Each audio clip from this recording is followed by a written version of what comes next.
Hi everyone, my name is Lauren Arthur-Compton and I am the Special Education Department Chair at Holmes Middle School in Fairfax County.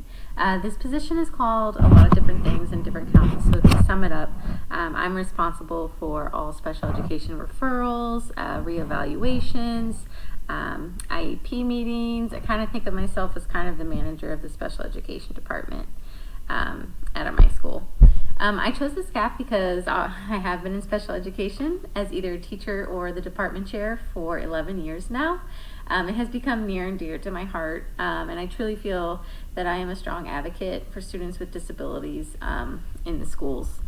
I don't have an amazing on-brand childhood story such as trying to master the Dewey Decimal System, but I did have a best friend in elementary school who had an older brother with cerebral palsy, and I just remember always saying hi to him and being really interested in learning more about his disability. I would ask his mom questions about it, just kind of look at him, not because he was different, just because I was very curious.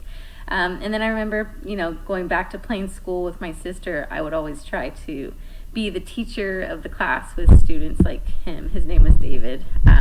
So I was just really interested, from being such a young age at learning more about students with disabilities. Thanks for listening. I'm looking forward to watching all your videos. Thanks.